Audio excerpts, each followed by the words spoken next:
Père, du Fils et du Saint-Esprit. Amen. Mes chers frères et sœurs, comme il n'y a pas de saint particulier au calendrier en ce jour, nous faisons une messe votive à notre saint patron, Saint Joseph. Il est intéressant aussi de faire mémoire de lui durant ce temps qui nous conduit à Noël. Car oui, pour info, dans 30 jours, c'est le réveillon de Noël. On ne lève pas les yeux au ciel.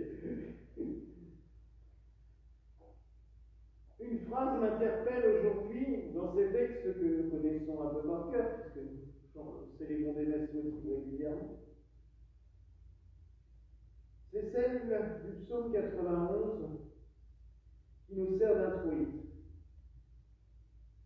Le juste croîtra comme le palmier, il s'élèvera comme le cèdre du Liban planté dans la maison du Seigneur, dans les parvis du temple de notre Dieu.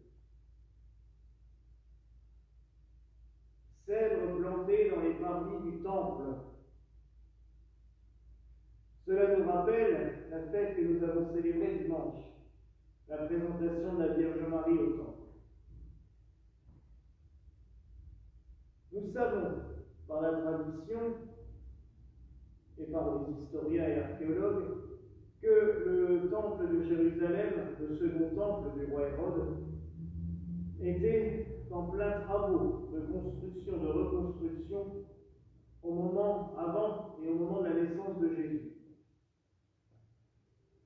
Nous savons aussi, je vous l'ai déjà dit, que Saint Joseph était considéré et était appelé tectone, c'est-à-dire un artisan, un maître d'œuvre, qui maniait aussi bien le bois que la pierre ou le métal.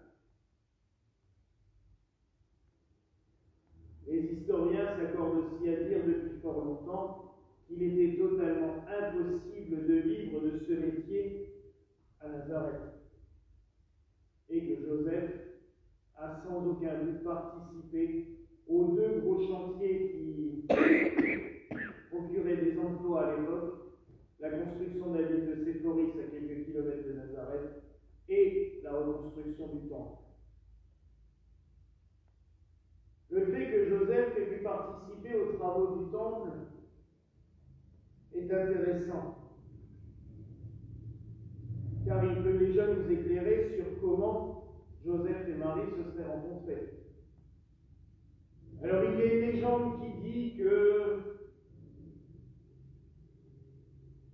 le grand prêtre a organisé un espèce de concours pour choisir celui qui serait l'époux de Marie, et que Joseph aurait eu son bâton qui aurait fleuri miraculeusement à ce moment-là.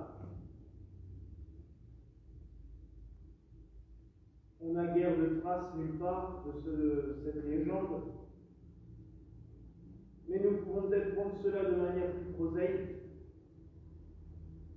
Joseph a connu Marie pendant que lui travaillait au temple et qu'elle était servante du temple, et il lui a fait sa cour comme un être humain, comme n'importe lequel. Peut-être que le miracle du bâton fleuri a réellement eu lieu pour montrer que c'était bien lui le bon et pas un autre. Il y avait sans aucun doute d'autres prétendants. Mais nous pouvons, à juste titre, accréditer la thèse que Joseph ait travaillé au temple comme ouvrier, comme maître d'œuvre, et que c'est bien comme cela qu'il aurait rencontré Marie. Que Joseph ait travaillé à la construction du temple, que Joseph soit devenu, par son acceptation de l'œuvre de Dieu dans sa vie, le gardien du temple du Dieu vivant. C'est lui qui garde Marie, qui la protège.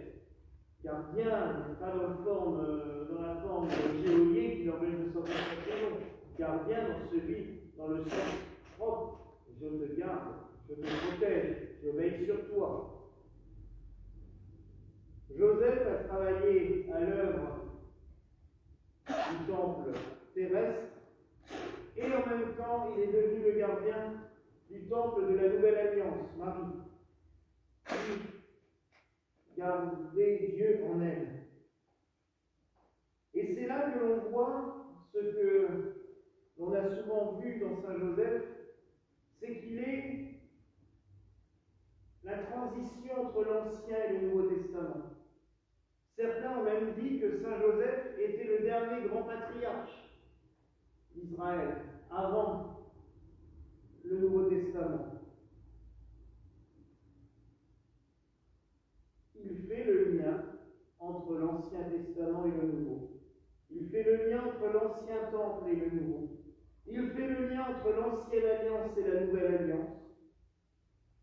Et mieux même encore, en plus d'être le gardien et le protecteur de Marie, temple du Dieu vivant, il va devenir lui-même le protecteur de Dieu vivant. Celui qui sera le plus proche, celui qui veillera sur lui, celui qui le soutiendra, celui qui lui sauvera la vie à maintes reprises, car en lui trouvant un logement à Bethléem pour que Marie puisse accoucher, c'est sauver la vie de l'enfant. La fuite en Égypte, c'est sauver l'enfant d'une mort certaine par les soldats d'Hérode. Les traditions coptes nous racontent les nombreux aléas de leur fuite en Égypte. À chaque fois, Saint Joseph a sauvé l'enfant. Il a permis à Dieu, cet homme, de vivre notre vie humaine et de pouvoir accomplir sa mission sur la terre. Donc nous voyons encore aujourd'hui à quel point le mystère de Saint Joseph est grand. Il est plus qu'un saint. Il a participé à l'œuvre de la rédemption. Il est un des artisans de l'œuvre de rédemption du Christ. Oui, mes frères et sœurs, nous pouvons vraiment vénérer Saint Joseph comme un artisan de la rédemption. Le Christ n'aurait pas pu accomplir son œuvre de rédemption sur la terre si Saint Joseph n'avait pas été missionné par Dieu à cette fin.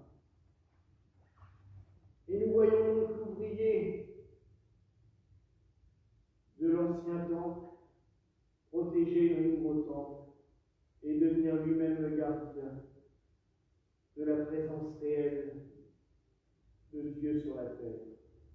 Imaginez à quel point le Seigneur nous enseigne par ce moyen-là. Il nous montre bien qu'il n'y a pas de rupture entre l'Ancien et le Nouveau Testament, comme certains ont voulu le dire. Il y a une continuité. Il y a un lien. Tout comme le fait que Joseph soit issu de la lignée de David. Il donne à Jésus le fait d'entrer dans la famille davidique, dans cette famille royale d'Israël. Il rentre dans ce continuum. Le Christ, Dieu fait homme, devient le nouveau David, le nouveau Salomon. Il incarne tout ce qui s'est passé avant.